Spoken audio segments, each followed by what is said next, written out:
Sim, no ar, telescópio de número 133. Estamos juntos pela 133ª vez e eu dou as boas-vindas à doutora Andréia, entre uma garfada e outra da sua janta. Tudo bem, né? Olá, pessoal. Muito bom estar de volta.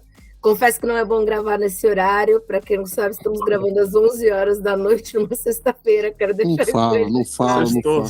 Eu quero deixar isso registrado. Me desculpe se eu não estiver tão afiada hoje. Talvez saiam umas risadas de sono, mas tentaremos. Será incrível. E também minhas boas-vindas a Rodrigo Quintan.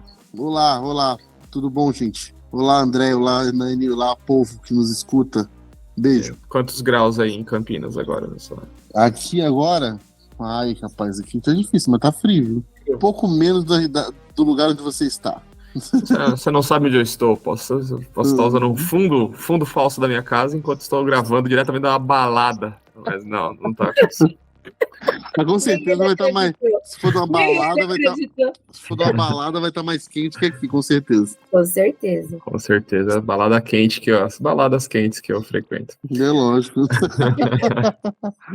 Em junho de 2023, houve na Alemanha um culto liderado totalmente por inteligência artificial. Outras iniciativas também criaram os Jesuses de inteligência artificial para interagir com as pessoas. Os avanços tecnológicos já presentes no meio evangélico e eclesiástico parecem contrastar com um desinteresse crescente da juventude por conta de um discurso por vezes hegemônico, excludente e violento da igreja. Nessa confusão de modernização e ressignificação, como será a igreja do futuro e qual o futuro da igreja? Deia, você assistiria a um culto dirigido por um pastor virtual?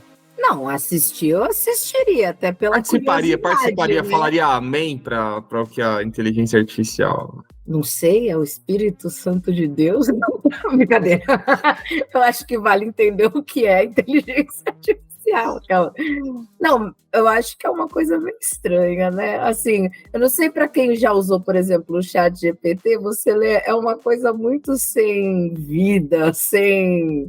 nada, tão pré-pronto, enfim, eu assistiria por curiosidade, mas também fico pensando, Deus pode falar de tantas formas, não? Essa me pegou de surpresa. Deus pode falar por meio da inteligência. Tantas formas. Vai que a coisa que tá falando a inteligência é uma coisa, sabe, compatível, uma coisa que, sei lá, que faça sentido, até porque ela pode falar coisas que façam sentido. O problema é que essas inteligências artificiais também inventam coisas, e aí já basta as distorções que a gente... mas as inteligências naturais também inventam coisas Então, eu fico aquelas para elas, assim, não sei, sabe? Não, agora, brincadeiras à parte... Óbvio, eu não tenho uma opinião, sabe? Nossa, que opinião. Mas hoje, o único problema que eu vejo dessa questão de você colocar isso é até que ponto a gente tem que desumanizar as relações, sabe? De tudo a gente coloca um robô, uma tecnologia para fazer pra gente. Porque eu acho que a essência de tudo, do cristianismo, óbvio, além do amor, mas são as relações, né? O que a gente tem de convívio, enfim, de amar mesmo, né? E aí eu acho que a tecnologia tira isso, entendeu? Então, não sei, eu acho que a gente desvirtua um pouco, né? A finalidade das coisas. Eu acho que a gente está deixando tudo cada vez mais mecânico. E aí eu acho que isso que me preocupa. Principalmente se tratando de igreja, né? Porque talvez você pensar num culto dirigido... Eu não teria... Nem por curiosidade, sei lá. Tanto que eu vi a matéria assim, mas não entrei. Eu vi os vídeos e achei meio patético, assim, as pessoas olhando pra tela e cantando as musiquinhas junto com a inteligência artificial. Achei bem estranho, assim. Eu acho que chega um pouco, ultrapassa o limite disso que você falou, do ser humano mesmo.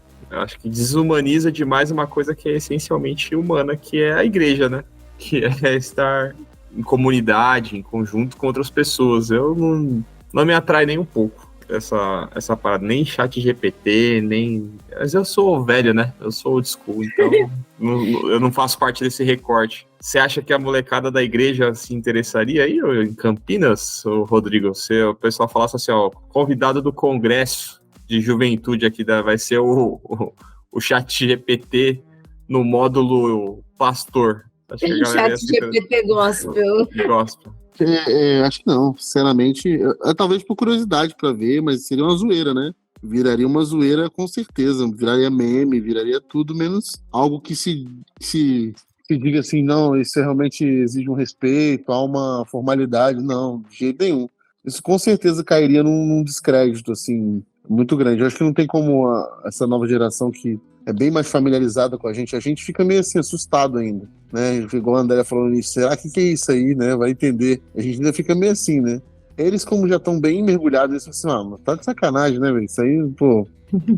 para eles é a Barça que a gente consultava lá no passado, né? Que a gente tirava xerox e fazia trabalho da escola. O chat GPT mais ou menos entra nessa parada aí, com inteligência artificial.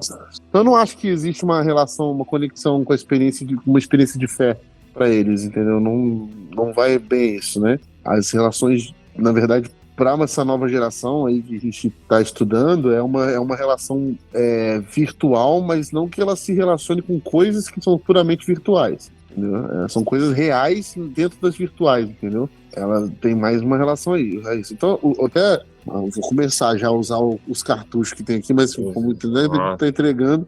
Lança na mesa. Bota na mesa suas fichas aí, lança na mesa. Vou botar o zap aqui, não, mentira. Mas assim, essa pesquisa que o Instituto Barna fez agora e revelou quinta-feira, apresentou, ela vai falar sobre isso, que inclusive os adolescentes daqui da América Latina eles têm uma relação muito mais comprometida com Jesus do que os globais fora daqui, né? Tem muito mais, os brasileiros principalmente. Os brasileiros são mais propensos a ter uma fé num Jesus divino do que dos outros países entrevistados. Foram mais de 26 países, né? Principalmente na América Latina. Então, você vê que existe sim uma espécie de respeito, assim, uma visão mais respeitosa sobre o Jesus e sobre a respeito da sua fé. Que se você tratar ela de maneira assim meio que banal, que é botar uma pessoa inteligente artificial para comandar uma coisa, ela perde um pouco a moral do negócio, entendeu? Não funciona. Não funciona pra galerinha isso, entendeu? Vai funcionar como uma zoeira, como uma brincadeira. Quanto mais ferramentas tecnológicas você usa numa celebração de adolescente, mais você ganha eles, né? Agora, se você usar para poder mexer com eles de forma a mexer em pilares como fé, como espiritualidade, eu acho que aí já não vai mais. Avacalha demais. Eu acho que avacalha, porque é uma ferramenta, né, cara? Eles já usam muito, eles já sabem usar muito mais como ferramenta que a gente, na verdade. Eles já nasceram mergulhados numa estrutura cibernética e hiperconectada muito melhor do que nós. A gente é o quê? Geração o quê? A gente é... Y, então. A gente tá fora dessa parada aí. Aquela então, por vocês, eu uso todos os dias o chat. No off aqui, a Déia tava me ensinando a adestrar algoritmo de rede social. Tava me ensinando aqui, gente, essa é a realidade. mas brincadeiras à parte, eu acho que a gente também tem que ter um limite das coisas, né? Porque é isso, eu acho que eu volto lá no escritório, a gente, enfim, tem investido bastante nessa parte de inteligência artificial.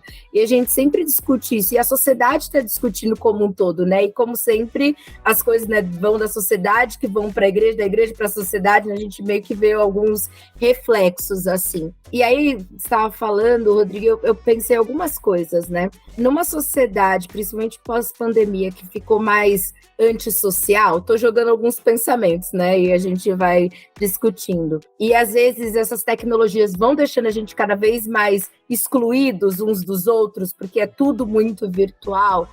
Eu vejo um perigo, né? E a parte de comunhão, de estar uns com os outros, sabe? Compartilhando, acaba ficando cada vez mais prejudicada. E aí um outro ponto também da inteligência artificial em si, que é a questão dos padrões, né? Aquela coisa automatizada e mecanizada. E aí quando, por exemplo, a gente olha, eu acho que a gente também já se pegou, mesmo sendo humanos, em cultos, essas coisas que a gente fala assim, nossa, isso aqui é sempre a mesma coisa, isso aqui a gente tá fazendo a mesma coisa. Ou quando a gente faz muito automático porque faz várias vezes, é até um ponto de reflexão, né? Quantas vezes também a gente já fez várias coisas dentro da igreja no automático? Esse culto a gente já faz assim, começa assim, faz assim, sabe? Sem pensar. Isso a gente se tornou uma máquina, assim. E aí o perigo de incluir isso é o quanto a gente tá deixando de observar mesmo, sabe? De estar presente naquele momento, de criar aquela conexão com as pessoas, de escrever, por exemplo, aquelas palavras, aquela mensagem que vai ser dita e que é aquela coisa que você sente no dia a dia, né? O Rodrigo, o pastor, pode falar mais como ele escreve, por exemplo, as mensagens que ele vai falar, né? Então, eu acho que quando você começa a colocar muitas dessas coisas, você vai tirando todo o aspecto, né, enfim, daquele momento, sabe? De deixar mesmo aquele seu momento de silêncio, de sentir que Deus está falando com você, que você vai falar. Então, eu acho que em tudo, assim, dentro da igreja ou fora, que a gente tem que ter esse equilíbrio, assim. Eu sou super a favor de todas as tecnologias, eu brinco assim, porque eu uso mesmo. Mas, por exemplo, eu não consigo só simplesmente escrever um texto, mandar lá no chat GPT e não ler, não colocar um toque meu, pessoal. Eu acho que quem lê bastante, quando a gente lê também bastante outras coisas, a gente sente, sabe? Aquela coisa foi escrita, você percebe um pouco disso. E quando você vai lá para o chat GPT, é tudo muito mecanizado, né? E aí, a gente deixar a nossa sociedade cada vez mais mecanizada, eu acho que é um problema muito grande, assim, como sociedade mesmo. A gente, desde quando começaram as tecnologias, as redes sociais, a gente já teve vários problemas, né? De comportamento, né? De não conseguir se relacionar com o outro, de ter problema de conversar e resolver os conflitos com os outros. Esse, acho que é mais um toque, assim, que a gente tem que prestar atenção. Pelo menos é o que eu percebo hoje. Eu acho que também, dentro dessa realidade agora, talvez pensar na igreja como um espaço de manutenção da humanidade ainda, entende? Dentro disso que você falou, assim, você tá tudo tão automatizado e mecanizado, a igreja ainda ser um espaço onde a gente pode ser comunidade humana, exclusivamente humana, né? Das formas como as coisas se estruturam e se relacionam, como as pessoas se relacionam e tal. Eu falo isso como um puro sem vergonha, porque há anos já eu não participo da comunidade da forma como eu acho que a igreja deveria funcionar. Mas a igreja se render a isso também, e aí dentro desse culto aí que rolou com a inteligência artificial conduzindo a celebração, o pastor responsável lá falando, não, isso aí é o futuro, né, da igreja, que a igreja tem que estar adepta às coisas assim. Mas assim, nem tudo que é novo é bom, né? Eu acho que abrir mão dessa função da igreja também, de ser humana, dos relacionamentos que ela proporciona, eu acho que perde-se um aspecto importante da igreja, porque ser igreja não é ir lá assistir uma mensagem, né, ou cantar algumas músicas. Isso é uma parte importante, mas não total da convivência comunitária, né, do que é ser igreja. Então, talvez a igreja ainda tenha essa função de preservar isso na humanidade, né? Coisas que têm se perdido, assim, que é bem triste, na verdade. O aspecto do cuidado, né? Eu fiquei pensando aqui, aí se você daqui a pouco você entra no site, por exemplo, imagina, você entra no site, olha, dando ideia, maluco. Você entra no site e tá lá, fale com o pastor, só que você não vai falar com o pastor, é um chatbot, tipo, respondendo. Sabe assim, você perde o aspecto. Já tem, né? Já tem. Já existe. Já existe serviço de oração online, que você é atendido por um bot e aí você é levado para uma sala de pedido de oração. Já existem bastante igrejas que usam, inclusive. Tipo assim, se for só para você escrever o seu pedido de oração, agendar com o pastor, eu acho super válido. Tipo, entender como funciona. Queria ir na igreja, sei lá, pra igreja que é muito grande, que tem muito ministério, que tem um monte de coisa. Mas agora, se você falar com a pessoa, sabe? E você não ter esse cuidado, assim, eu não sei, sabe, você falar com uma máquina, tipo, isso é muito Black Mirror, sabe? Cara, é muito, sabe, assim, você tirou o aspecto total humano de tudo, que é aquela questão de você conversar com alguém, e às vezes a única coisa que você precisa é de um abraço, sabe? Você chorar e a pessoa só te ouvir, sabe? É muito estranho você fazer isso com uma máquina, assim, sei lá, gente. Eu concordo com o Nani, acho que a gente perde muito o aspecto do cuidado mesmo, e daquela coisa que, enfim, eu acho que desde quando a gente leu, que a gente fez aquele projeto lá do que a gente estava lendo C.S. Lewis, eu acho que a gente precisa voltar para o simples, assim, não o simples, vamos fazer de qualquer jeito, mas o simples em essência, sabe? E eu acho que a essência, ela é relacional do cristianismo, e aí acho que tem que tomar um pouco de cuidado, assim, com esse uso, enfim, desenfreado para qualquer coisa. Essa nova geração que tá aí, ela não tá preocupada com a desumanização das coisas, assim, tipo, essas máquinas que estão chegando, substituindo tudo, para elas isso é bem normal e até melhor, facilita, melhora, né? Tudo que for para evitar o contato direto com outra pessoa é melhor. Você vê que para você ligar para uma pessoa hoje é algo extremamente difícil, né? Parece que eu tô cometendo uma violência ao ligar para alguém, né? Parece que é uma falta de educação, inclusive, você ligar sem avisar. Então, esse tipo as relações estão se tornando cada vez mais difíceis por causa disso. As pessoas a gente não percebe, mas a geração que está vindo aí, ela já entende isso muito bem, por exemplo. Que existem limites muito claros aqui de relação. Esse negócio de abraço, de toque, vai se perdendo no caminho, entendeu? A pessoa não vai sentir mais falta disso, porque na verdade ela nunca entendeu por que isso era necessário, entendeu? Então o toque, o olhar, então essa geração ela tem dificuldade de entender o porquê é necessário, não porque faz falta, né? Tipo assim, isso é interessante. É uma geração que já não vê necessidade em toques, em olhares, em chorar no ombro. Ela não vê necessidade ou ela não percebe a necessidade? Porque a gente não vai mudar milhões de anos de evolução ou a forma como nós nos estruturamos como indivíduos, como pessoas, de uma geração para outra e achar que isso, na verdade, é uma necessidade que não existia, porque ela existe. Assim, não sei se eu tô me fazendo entender, mas eles acharem que não precisa não significa que eles não precisam. Entendeu? Não, tudo bem, ok, mas é uma coisa que no sentido assim, você tá justificando assim, não, essas coisas vão acontecer porque eles acham, eles não vão entender. Não, eles precisam entender, entendeu? Talvez seja até uma função da comunidade fazer eles entenderem. Sim, eles precisam entender, mas uma comunidade adoecida que não consegue mais entender, talvez, dificilmente vai conseguir ensinar isso, entendeu? Porque, por exemplo, você vê a pós-pandemia fez com que as pessoas realmente ficassem diferentes em relação a isso, às necessidades do contato, do afeto, do presencial. As pessoas realmente começaram a questionar o quanto que eu preciso estar presente, o quanto que a minha presença real ela é importante nisso aí. Por que eu não resolvo isso virtualmente? Então, assim, se a gente, que é a geração que ensina, está com dificuldade de estabelecer os princípios do porquê é necessário o toque, o afeto, como que essa geração vai ver que isso é necessário, entendeu? Uhum. Eu acho que essa é a questão, é o exemplo. Tipo, se não é necessário, se não existe uma necessidade, se eu não tenho... Então eu posso resolver por aqui. Porque se foi dito para mim na pandemia que eu poderia fazer isso, que o recomendado era isso, o que mudou agora, né? Que me faz entender que não, isso aqui era muito necessário, aquilo lá era provisório, por conta... Entendeu? Eu acho que as dinâmicas sociais hoje, elas mudaram nesse sentido. E acabaram prejudicando um pouco disso que a igreja preserva como forte, que é a presença, o afeto, né? O entranhável afeto que Paulo fala lá da igreja, né? Que é importante, que nada substitui a presença e tudo mais, porque o Paulo estava como um agente virtual, né? Ele mandava cartas, ele falava, se correspondia, ele estava virtualmente presente em várias igrejas aí, se correspondendo.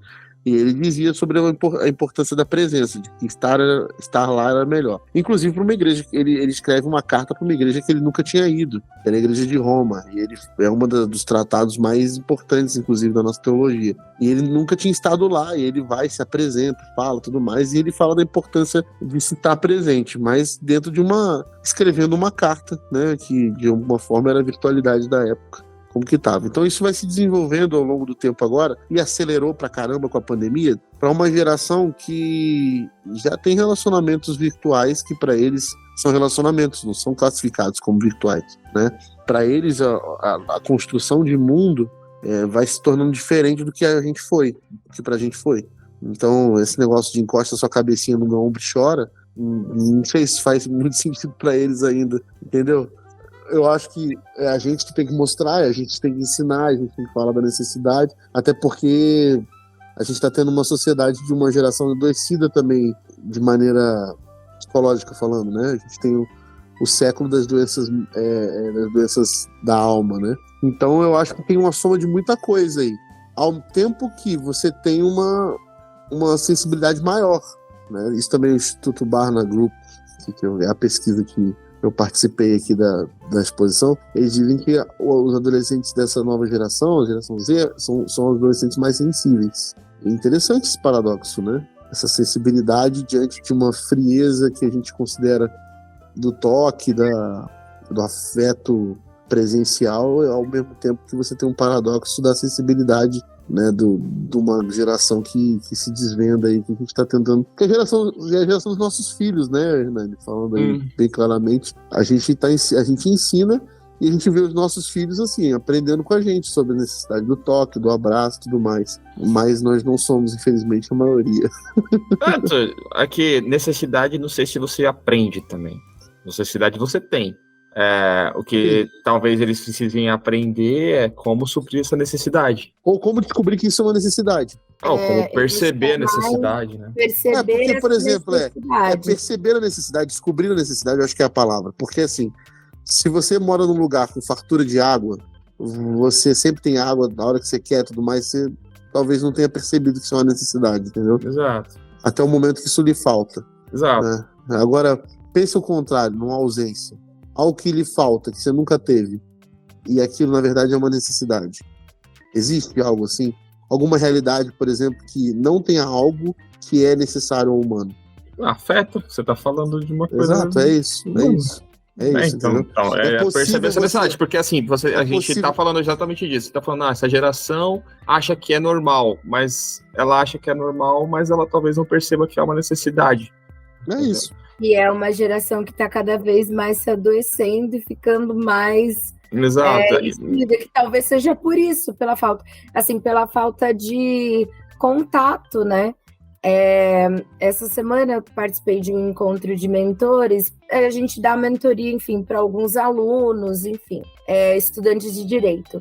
E a gente pegou esse pessoal que entrou na faculdade agora na pandemia, não tem contato, não criou amigos, sabe? E eles estão totalmente excluídos. E aí é aquela coisa, eles não conversam com o outro, não tem aquela riqueza, assim, óbvio, né? Faculdade, enfim, é aquela coisa, tipo, é legal, todo mundo, mas você não tem aquela coisa de, olha, eu tô trabalhando num lugar, eu aprendi isso, Você não tem isso, então eles estão cada vez mais isolados e isso acho que é um problema muito grande, que a partir eles não sentem falta, assim, né? Eles falam, tem aqui a internet, eu ligo e tal, mas ao mesmo tempo eles estão ficando cada vez mais excluídos. É uma questão que o corpo pede, a pessoa cada vez mais fica em casa, não sai. Você tem várias coisas que impactam o corpo mesmo, né? O psicológico.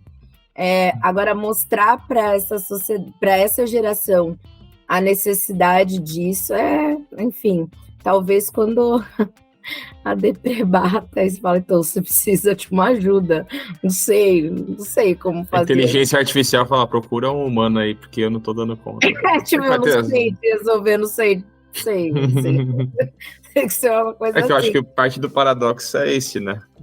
Que também essa geração nova também, elas são muito autoconfiantes, né? Assim, no sentido de que elas confiam nas próprias ideias que elas buscam. Elas são a própria fonte de pesquisa delas, elas mesmas. Elas vão tá fadada ao fracasso. Então, porque, assim, no Brasil, a maioria dos cristãos brasileiros, por exemplo, vou dar um exemplo aqui da pesquisa também, né? A maioria dos cristãos brasileiros comprometidos, adolescentes cristãos brasileiros comprometidos, tá? Quando você lê-se comprometidos, lê-se aqueles que não são nominais, ou seja, aqueles que estão ativos na parada.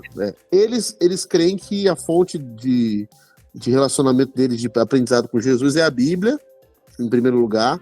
Depois é um ministro religioso, certo?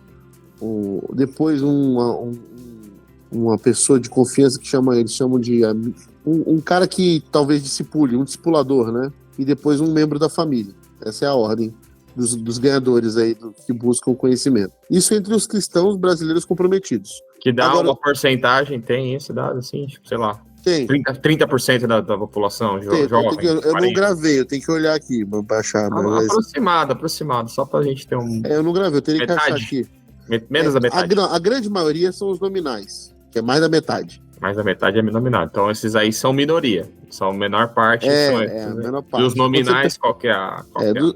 Então, os nominais é em si mesmo. Eles não confiam. Embora eles ainda tenham a Bíblia como fonte, é a primeira, tá com 83% deles terem na Bíblia, eles não procuram... Os primeiros a procurar não é pastor, não é pai, não é... São eles mesmos.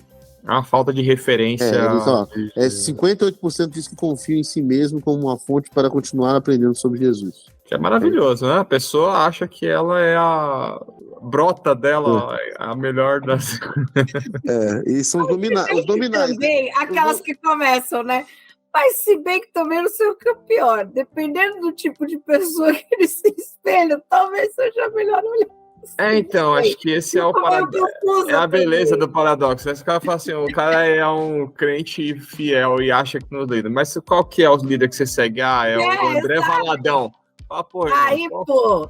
Pega a Bíblia aí e tenta achar alguma coisa, porque dele lá é melhor você ir por conta. Dá uma refletida sobre amor você mesmo. Talvez a sua conclusão seja melhor do que. Aí eu acho que deve seguir mesmo assim.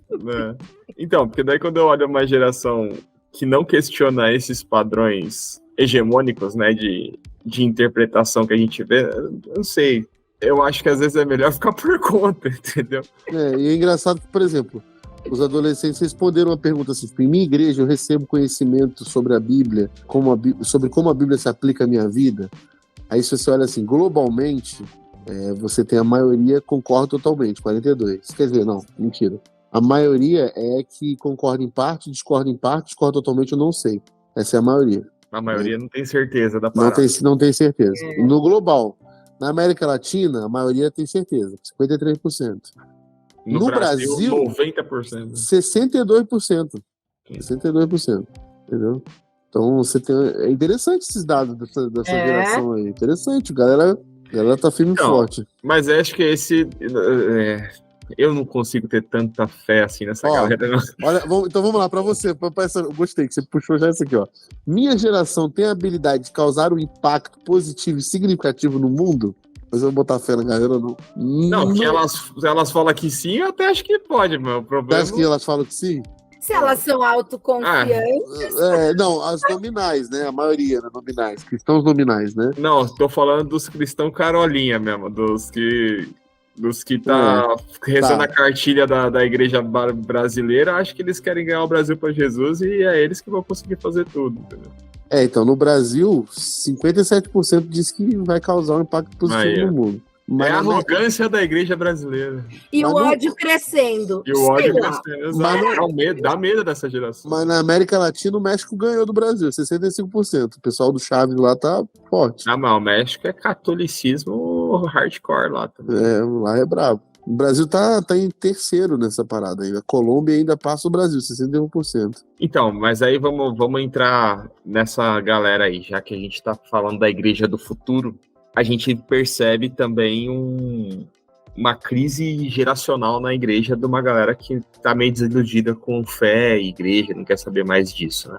Talvez porque a gente tá muito preocupado em parecer atualizado, né, do ponto de vista tecnológico, mas tá pouco sensível às necessidades do mundo atual, né? E aí quem toma a consciência de algumas coisas, existe uma idade meio crítica, né? Então, quando a pessoa já não tem mais a dependência das informações que recebe dos pais, vai para a universidade ou tem contato com outras fontes de informação, existe essa crise aí de uma galera que olha para o discurso da igreja e não consegue, às vezes até por uma questão de fé, de conflitar com o que é o discurso hegemônico da igreja, né? Então, qual que é o caminho, né? Vocês observam, assim, qual que é o futuro que a gente vê no horizonte? Vocês ainda mantêm uma profunda esperança de que a igreja vai ser a salvação da lavoura, ou que vai precisar de uma nova reforma, de uma nova postura, ou vai ter uma nova dissidência, ou esse cenário aí, qual que é o que vocês projetam para o futuro da igreja? Ladies first. Joga nela, né? Cara, pastor first, porque assim, sei lá, né? Assim... Não, tá bom, vamos começar então, vamos lá. Eu realmente acredito na rapaziada. Eu tô nessa vibe aí da esperança. Você é um tonto mesmo. Não, tô zoando. Eu acredito, cara. Eu acredito, assim. Mas eu penso que essa rapaziada, ela espera da igreja algo a mais. Assim, tipo, a igreja do futuro, que é a igreja que permanece sinalizando o reino, permanece sobre aquilo que a gente tem antes e está se perdendo cada vez mais. Uma igreja relevante, uma igreja que serve o propósito de ser a igreja, a identidade dela, né? É uma igreja que está engajada com os problemas da cidade. É uma igreja engajada, uma igreja que transmite integridade. Essas igrejas, elas vão continuar atraindo juventudes pelo trabalho relevante que se aplicam na cidade. Por quê? Eu vejo que cada vez mais as nossas gerações são gerações globais. E elas não olham mais para a sua cidade, para a sua espiritualidade, como algo tão somente separado de todo o resto. Então ela vê aquilo tem que se aplicar à vida deles, no que eles estão discutindo no colégio, na faculdade, nos seus projetos de pesquisa, né? Então, assim, tem que ser uma igreja que comunique para eles algo que tem a ver com aquilo que eles estão vivendo de fato, na prática. Na pesquisa, eles também falam sobre as 5 maiores preocupações do adolescente na América Latina, o que é muito interessante porque traz um pouco do chão da nossa igreja aqui, né? Quais são as maiores preocupações do adolescente na América Latina? Então, ele está em primeiro lugar, pobreza extrema, por razões óbvias. Abuso sexual, em segundo lugar. Corrupção política, em terceiro. Veja que interessante, o abuso sexual está na frente de corrupção política na América Latina. Desemprego, em quarto lugar. E mudança climática global. Esses são 5 grandes pontos das preocupações do adolescente na América Latina. No Brasil, vocês querem chutar o primeiro lugar? Vocês acham que seguiu aí o padrão da América Latina ou vocês acham que teve uma diferença? Peraí, vamos pensar aí, qual que é o primeiro do global? Pobreza extrema. Pobreza. No Brasil? Não, acho que não. Próximo. Abuso sexual também não. Sexual, Não, deve ser. Essa pesquisa é recente? Recente, pô. É política. Mas com adolescentes, tá bom? Então vamos lá. Primeiro lugar do Brasil, pobreza extrema, 54%. Aumentou, inclusive. A pobreza extrema ou a preocupação? Não, a preocupação. Talvez porque aumentou a pobreza. Talvez. O abuso sexual também, o abuso sexual cai, a preocupação no Brasil cai para 47%, mas continua em segundo. A corrupção aumenta, vai para 45%, corrupção política, mas continua em terceiro. O desemprego aumenta, também vai para 44%, mas continua na mesma posição. E justiça racial entra no lugar de mudança climática global. Mas aí eu acho que, assim, faz sentido com as coisas que a gente tem visto muito, que tem estado muito em pauta no Brasil, né? Independente do que eles acham, do que pensam, é uma galera muito conectada, né? Eles estão vendo o que está acontecendo, eles têm acesso a todas as notícias que fala, o que, enfim, adolescente. E até nas escolas isso também são pautas, então acho que faz sentido até. Nos outros países a mudança climática global permaneceu no top 5. Só no Brasil que ela saiu do top 5. Agora entrou uma também, cadê? No México, além da mudança climática global, entrou poluição. Então, mas eu acho que isso aí também, eu acho legal a gente pensar, por que eu falei política? Talvez porque a igreja brasileira esteja profundamente atolada nas questões políticas e pouco preocupada com outras questões que preocupam os jovens, né?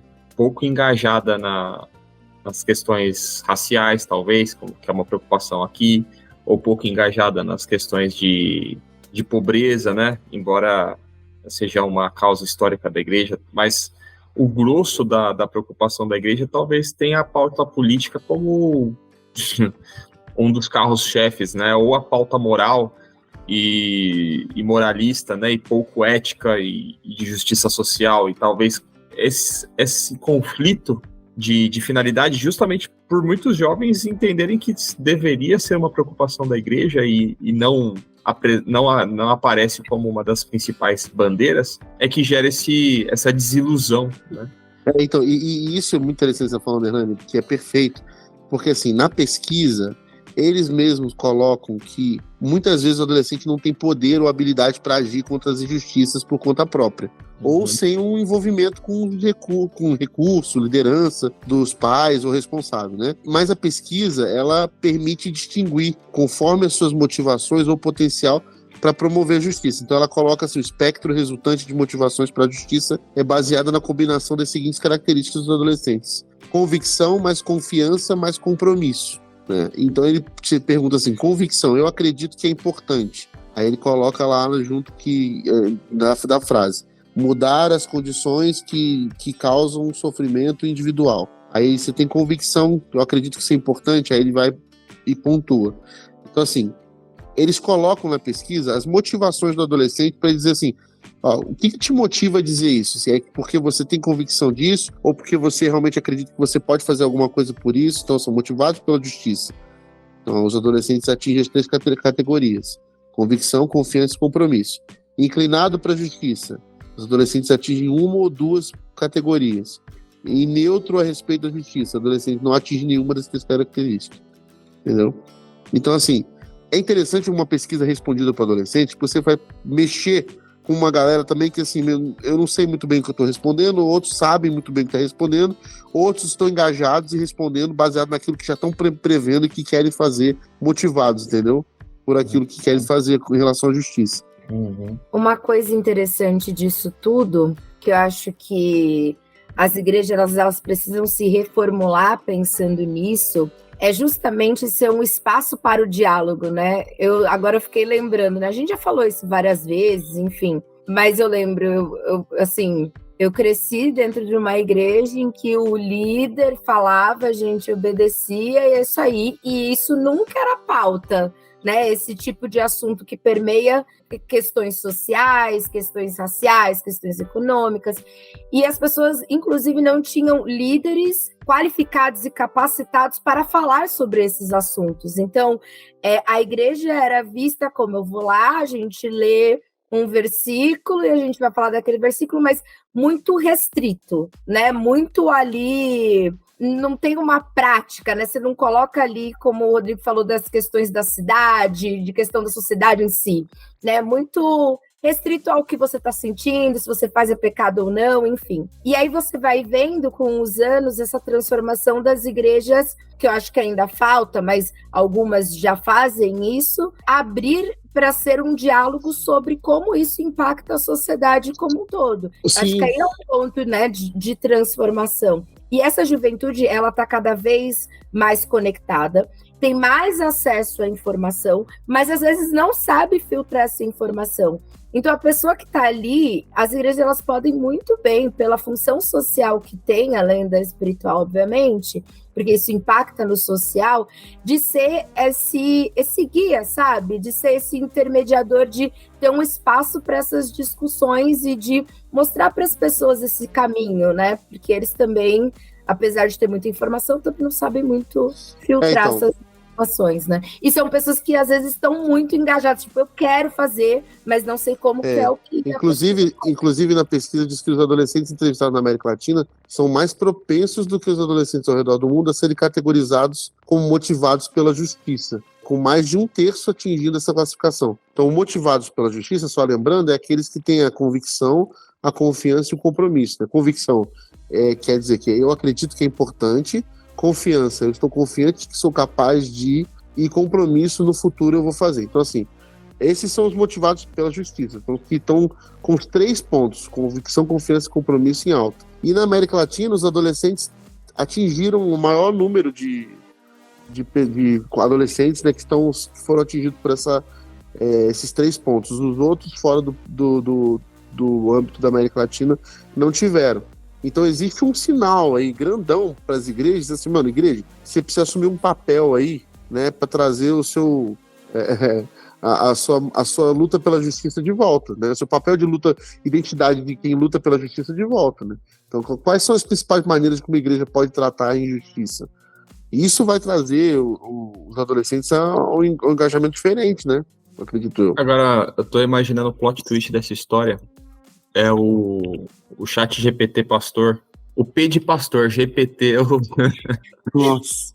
Ele pegar os dados dessa pesquisa aí, que deve estar na internet, e o Rodrigo gentilmente vai receber um link aí pra gente dar uma lida depois, talvez, quem sabe? Não me comprometo. Chat GPT, pegar esse negócio e falar, ó, essa aqui é a necessidade que a galera tem aqui estatisticamente, então eu vou usar aqui esses textos bíblicos sobre justiça social e pá, lançar aqui na minha pregação de domingo.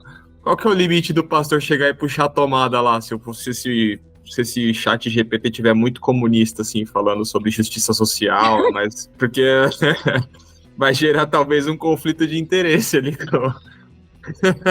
Falar, é mais importante a gente cuidar do convívio da justiça social do que vocês darem o dízimo e oferta. Aí é fácil. Aí o cara vai lá e chuta o servidor.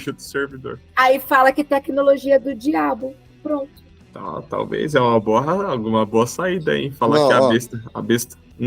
Faz presente pra você, Hernani. Presente não, né? Mas presente pra nossa conversa aqui, pra botar mais pimenta.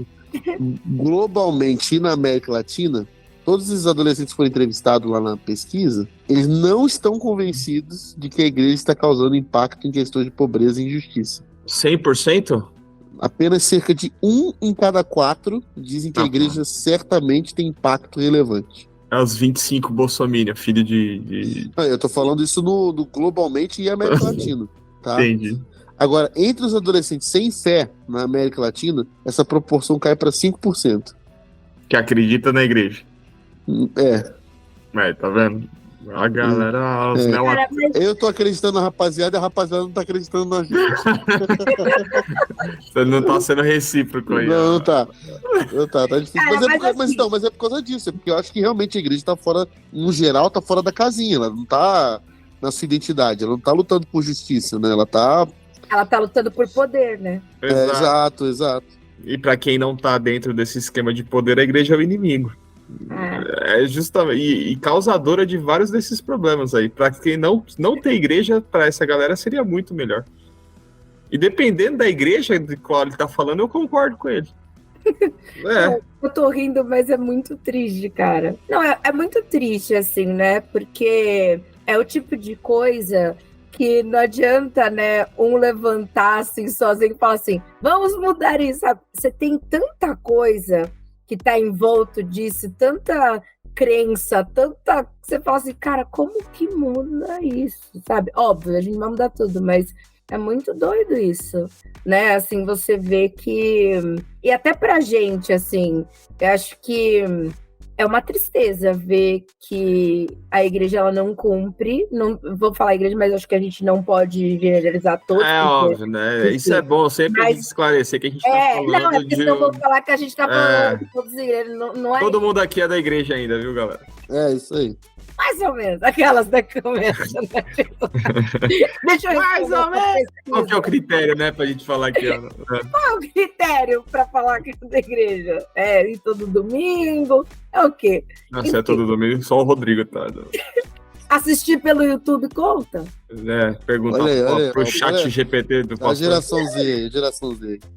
Não, mas brincadeiras à parte, é isso. Acho que é triste isso, e acho que até a gente também, às vezes, fala, cara, sabe, isso tá tudo errado, sabe, quando você olha e fala, isso tá tudo errado, eu não sei como mudar, não sei como fazer, eu acho que eu não sei, eu tenho muitos sentimentos, sabe, confusos, assim, porque eu acho que a gente perde muito, assim, como sociedade, ou como, assim, sei lá, sabe, a gente... não crê em nada, não vai, sabe aquela coisa fria, assim, tipo, nada de nada, já tá tudo... Eu não sei, isso é triste, sabe? Desconfia de tudo, e aí acho que a gente perde de projeto, a sociedade perde, eu não sei. Esses dias eu tava participando lá da ação social, eu lembrei de várias ações sociais que eu participei na igreja, sabe? Aquilo, de certa forma, fez uma diferença, sabe? Onde a gente se perdeu que... sabe, ou que faz só por fazer, ou não sei responder, sabe? Eu sei que, assim, a geração que tem um potencial grande, que a gente vê nas pesquisas, assim, que a gente pode ver na pesquisa, é que é uma geração que, ela não é uma geração alheia ou alienada, ela não é, e isso deu para ver na pesquisa claramente. Ao mesmo tempo, é uma geração que não acredita na igreja, e nem nos seus líderes. né? Ela apesar do seu comprometimento com a igreja que existe, por exemplo, pergunta quem é Jesus, eles vão responder na segunda pesquisa, né? Que é Deus, é um homem que existiu aqui, são aspectos, na sua grande maioria esmagadora, aspectos positivos sobre Jesus, sobre Deus, sobre Bíblia, mas a igreja parece que não tá nessa parada. Parece que não tá. Para eles, a igreja é um negócio assim, que não tá lá, e você pode, de vez em quando, ir lá. Eles, inclusive, eles respondem sobre que líderes podem trazer onde eles depositam as expectativas de mudança na sua liderança. Nenhum deles, na pesquisa, os adolescentes dessa geração não associam a líderes ministeriais de igreja. Eles associam a si mesmo e a todas as pessoas ao redor, às escolas, talvez porque estão inseridos, né? Na realidade deles, as escolas, né? De educação e tudo mais, mas em nenhum momento igreja, né? Os papéis fundamentais estão voltados para eles mesmos, para alguns indivíduos. Algumas realidades falam do governo, inclusive, mas no tocante dos cristãos, a igreja e seus líderes não costumam ser vistos como detentores de papéis-chave, assim, na matéria de justiça. Mas eu acho que é um reflexo do que a sociedade pensa, né? Tipo, se você conversar com as pessoas que não gostam da igreja, sabe? Essas coisas todas. Todo mundo acha Jesus um cara legal, mas não gosta da igreja, sabe? É o fã-clube, né? Tipo, tem um negócio desse, sabe? Não, Jesus era um cara legal. É igual Los Hermanos. A banda legal, mas que ferra o fã-clube. Cara legal. Eu acho que Jesus, cara legal. Mas a igreja não é legal. É meio que um reflexo sabe? É um reflexo disso. Tipo, eu concordo, acredito, acho que Jesus é um cara legal, mas a forma como isso tem sido tratado, né? Talvez não, em grande maioria, o que é pregado não condiz com o Jesus cara legal, entendeu?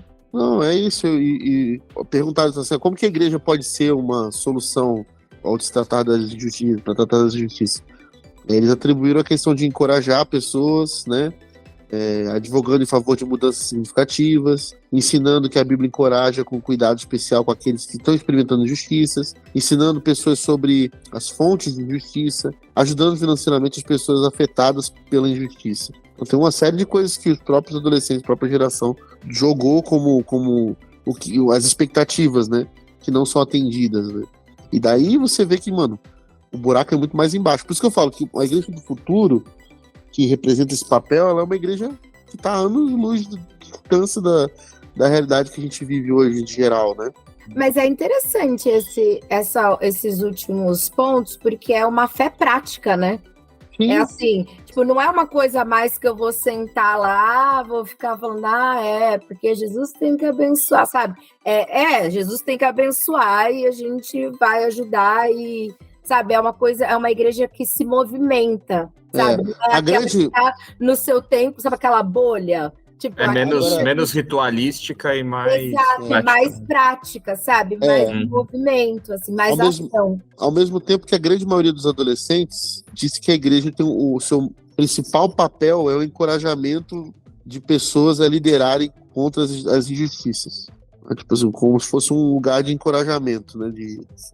É engraçado isso, né? Parece uma coisa meio coach, né? Meio, sei lá. Acho que tipo, sobrou o bagaço da laranja mesmo, acho que pra nós, assim. Acho que ficou diante das outras que foram pau a pau com essa função, a gente tem aí advogando em favor de mudanças significativas. Eu vejo com melhores olhos até do que a primeira, mas enfim. Você vê que há uma necessidade aí voltada para um engajamento social muito maior do que a igreja faz hoje, né? E talvez isso seja o que distanciou a geração que tá vindo aí da gente, entendeu? A gente ficou talvez preso num mundo muito subjetivo e que conversava pouco com aquelas realidades que estão sendo conversadas hoje por uma geração global conectada, né? É porque eu acho que existe esse gap aí de entendimento da finalidade da igreja, e nem acho que esteja tão distante da nossa geração, mas eu acho que está muito distante da geração que lidera a igreja hoje. Porque a gente está nesse inteirinho aí, nesse meio do caminho, mas a preocupação da igreja que lidera hoje não é essa preocupação, mas não tá nem no radar dos caras, tá? Assim, a preocupação da igreja do Brasil hoje é a manutenção de uma organização social que ela acha que existe ainda e que ela é a detentora, guardiã da moral e bom costume, e tá lá, sabe, meio Don Quixote lutando com moinho de vento, achando que é o gigante lá, e a galera tá olhando em volta e falando, cara... E é o discurso de necessidade da manutenção da organização da igreja hoje. Se você for perguntar para a geração que lidera a grande preocupação, ela é uma preocupação moral, não é essa preocupação social. E eu acho que é aí que está a chave que vai dar bug na inteligência artificial, porque ele não vai saber para que lado que ele tem que apontar, sabe? E eu acho que é uma falha que necessita da sensibilidade humana para ser entendida, sabe? De como você fazer a igreja não ser homogênea, como a Deia no começo falou, dessa preocupação da inteligência artificial tender a agradar todo mundo, ser homogênea, e a igreja não é um espaço de homogeneidade, pelo contrário, é de diversidade, e precisa de muito mais do que a inteligência artificial para perceber as nuances disso e para conseguir pastorear um grupo que não seja homogêneo. Porque você fazer um grupo homogêneo e hegemônico é bem simples, talvez, do que você conseguir manter um corpo diverso e saudável, sabe? Que é, no final das contas, Não, que é a base a gênese de da igreja, a todas base da igreja. Não, mas é assim... De todas as relações, praticamente. É que é assim, de todas as relações, mas o que você não vê hoje é justamente essa diversidade, né? Aquilo que é o diferente, ele é repelido de várias formas, né? Então, essa luta pela homogeneidade é o que a gente tem hoje. Todo mundo tem que ser igual, pensar igual. Uhum. É a briga que se tem hoje, né? A sociedade falando, a gente precisa ser mais diverso em todos os sentidos. E aí você tem uma igreja que está falando, não, nessa coisa de moral e bons costumes, você tem uma luta por aquilo que é igual, que todo mundo pensa que é igual. Os adolescentes que foram ouvidos nessa pesquisa aqui que eu partilhei aqui, e talvez nos estão mandando uma mensagem assim também legal. Principalmente eu achei legal porque foram feitas em muitos países latino-americanos, isso é muito legal. Estão basicamente preocupados com questões de extrema pobreza, sabe? Na América Latina, né? Essa questão dos vulneráveis, né? Porque a questão do abuso sexual foi muito forte também. O que é um alerta também para a gente pensar Porque, por exemplo, essa questão moral que vocês falaram é muito interessante, porque se o abuso sexual é uma questão, por exemplo, que tem chamado a atenção dessa geração e tem aumentado essa preocupação ao redor do mundo, porque o que está acontecendo, né? Falta a gente quebrar alguns tabus também para conversar sobre coisas que a gente só repeliu de maneira moral, mas nunca tratou, né? Talvez. Uhum. E isso é uma questão importante também, entendeu? De se pensar dentro da sociedade. Eles esperam estar em igrejas que priorizem esses assuntos. Então, quais são os fatores que fazem com que esses tópicos, por exemplo, sejam tão centrais para os adolescentes no seu contexto? É como, por exemplo, a comunidade cristã local está se engajando com essas preocupações, necessidades e tudo mais. Estou usando exemplos aqui que surgiram na pesquisa que me chamaram a atenção, assim, me chama a atenção o abuso sexual tá lá em cima, assim. Não sei por que pauta que foi, se é realmente por causa daquilo que a Dé falou nisso, que estava acontecendo muita coisa, mas eu realmente achava que corrupção era uma das coisas que viria forte no Brasil, né? Uhum. Entre os adolescentes. Mas há uma preocupação grande em outras áreas aí. Não que a outra não esteja forte, mas assim, são perguntas que a gente tem que fazer para a igreja, para que se a gente quer pensar numa igreja para o futuro, para essa molecada, para essa geração que vem aí, e que senão vai sobrar pra gente também aqueles adolescentes já formatados para continuar uma igreja sem sal, sem fermento, sem luz, entendeu? Ou com arma, com vai voltar pro churume. A gente vai estar retroalimentando uma pequena parte de uma sociedade que não, por exemplo, que eu vejo, por exemplo, os adolescentes respondendo essa pergunta, cara, não são os adolescentes dentro das igrejas. A maioria são os fora, cara, entendeu? Vai sobrar só os Nicolas Ferreira pra nós, cara. Exato, vai sobrar só esses caras esquisitos, entendeu? Você que nos ouve, que é adolescente aí, que se existe, comenta aí pra gente qual que é o seu... existe. Eu não sei, né, mano? Qual é o A nosso... gente vai ter que chamar, se existe um adolescente que esteja ouvindo, acho que a gente tem que chamá-lo para participar. Fala que a gente não tem nada a ver, a gente não tá o viajando. O que come, o que pensa, como se reproduzem. Não pode. Não pode, é pecado, falar pecado, sobre pecado. isso. Não pode. Educação sexual não pode. Não pode. Está orientando a fazer as coisas erradas, cometer pecado. Não pode, né? Muito bem, meus amigos. Algo a acrescentar, Rodrigo? Suas considerações aí. Você que despejou conhecimento, sabedoria e estatísticas. Eu queria falar até de mais coisas, cara, mas... Não. Tô falando assim, a pesquisa é muito grande, muito complexa, muito densa. Tem muita coisa para ser estudada, digerida, né? Mas ela não foi publicada ainda? Dados ainda não publicados. Então você que nos ouve aí no futuro, pesquisa no Google aí, talvez você ache. No presente você não vai achar, porque não tá disponível. Certeza que vai ter no futuro, com certeza. Agora provavelmente não, hein? Eles vão segurar ainda um pouco. O estudo, fala de quem que é o estudo, qual que é o título do estudo?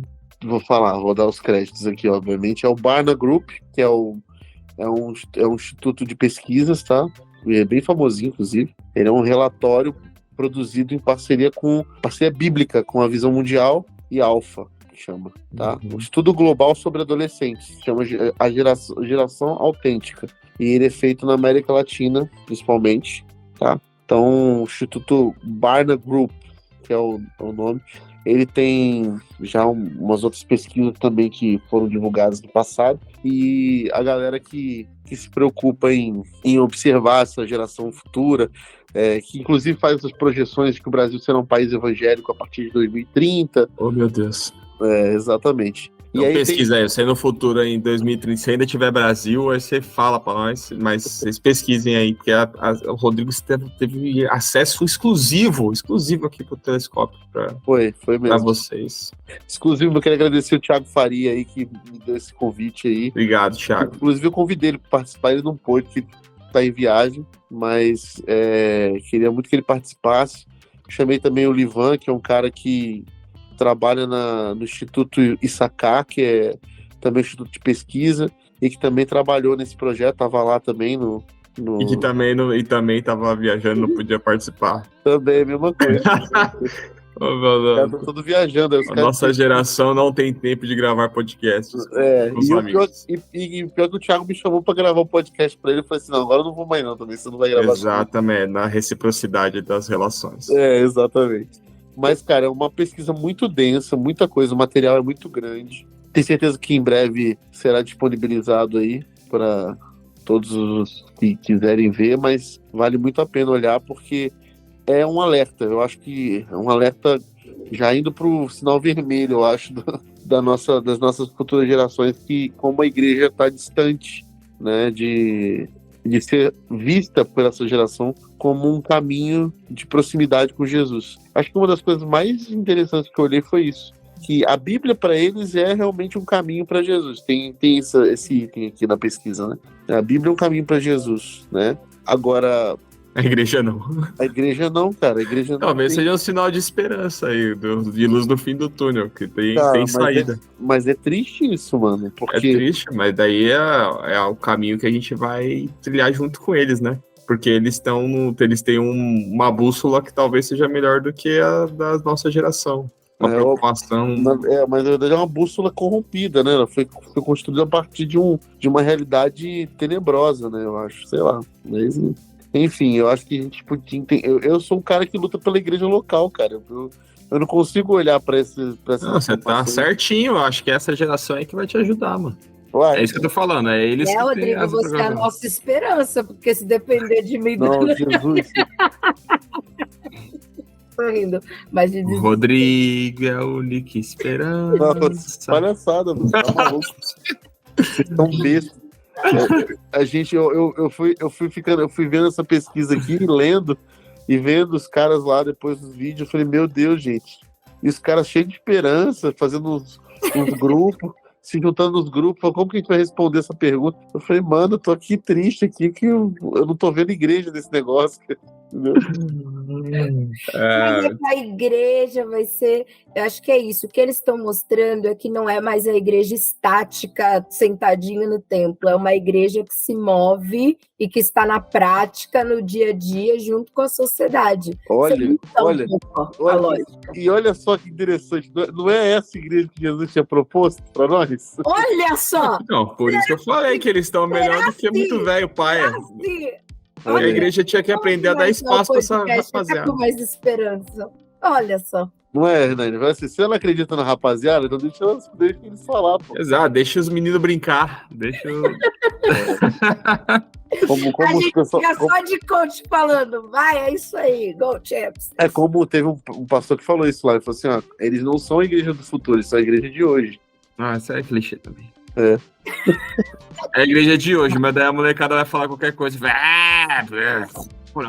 Então, mas o interessante é isso. Na verdade, ele falou criticando mesmo. Você, a igreja de hoje, mas a igreja de hoje não fala, não tem voz. Muito bem. E ela que é a igreja do passado, porque a gente já não é dessa geração, né, Dé? A gente já tá na igreja de ontem. Já era uma questionadora. A pessoa já tem muitos problemas. Aquela já deu. Uma alma jovem, né? Importante é uma alma jovem que usa chat GPT e treina algoritmos do TikTok. Uma alma jovem ligeiramente perturbada por aflições psicológicas. Totalmente, é isso. E com leves dores na lombar também. Só com um pouco de dor mais na coluna. Mas assim, tá aí com os jovens, problema psicológico igual dos jovens. Tamo aí. Isso aí. Traumatizados. Se me deixar tomar meu chá e dormir na minha cama, eu continuo jovem. E tô igual os jovens. É prática, é isso. Não estou nos templos. Estou nas ruas aí, entendeu? Ajudando. A André falou assim, vão pras ruas, isso, eu apoio vocês da janela, balança a bandeira. Aí para com isso. Qualquer coisa, manda um zap. Eu tô tendo ar-condicionado, tô dentro. Eu quero ficar na parte de coaching aí dessa igreja, vai lá. Só na mentoria. Você é capaz. Eu vou encorajar eles. Se eles precisam de alguém, Deus me deu um dom de encorajar, sabe? De liderança. A pessoa já passou pela fase, aí tá ali já assim. Eu acho que eles têm que mudar, tem que fazer alguma coisa, meu, essa geração. Mas vocês que eu já tô de saco cheio. Eu já tô muito cansada, cara. A geração já passou. Eu sou da geração que eu vi o Xingo, porque falou, vamos fazer uma peça de teatro na igreja, e falaram que era coisa do demônio. Então, assim, sério. Olha que deu, tá vendo? Mais lutar aqui para paradigmas. Tem que deixar essa geração que era. Eu cheguei a participar de discussão, na verdade, fui impedido de subir no púlpito porque eu tava de sandália, tinha feito a operação no pé, eu não podia pôr sapato. Olha. Aí cheguei lá e falei, não pode subir de sandália, não tem que estar de sapato. Você tá vendo? Aí, ó, a gente já tá cansado. Estamos cansados, tô cansado, tem que ir dormir, Rodrigo. Acabou essa pesquisa, acabou. Nossos paradigmas foram quebrados já. O que a gente se propôs a fazer, a gente fez. Pode usar brinco, tatuagem. Tatuagem, agora, subir de chinela, pode chinela havaiana, pode falar sobre outros assuntos na igreja, acho que a gente já quebrou muita coisa dentro. Vamos deixar um pouco de trabalho para essa geração. Deixa aí para essa geração autêntica aí. E já quebramos também o combinado horário também, que é outra coisa que a gente já combinou e quebramos também exatamente há alguns tempos. Muito obrigado, meus amigos. Tô brincando. Muito obrigado a todos vocês que nos ouviram. Vocês que usam ainda a rede social, não sei qual é a geração, que vocês usam Facebook, vocês usam ICQ, Threads. Vocês usam Threads é de velho, acho que é jovem, esse Threads aí, já nasceu moribundo. Um beijo para todos vocês que nos ouvem, nos sigam nas redes sociais, acha a gente aí, @canal Telescópio, não tá no Threads, não vai estar, talvez ainda esteja no Instagram, no Facebook. Nossa, e sigam também a Crentaço. Final rabugento. Eu tô velho, cansado, gente. Muito bem. Nos sigam nas redes sociais, @canal Telescópio. Sigam também a Crentaços. Mês que vem a gente tá de volta. Telescópio, pés no chão, olhando pro alto. Tchau.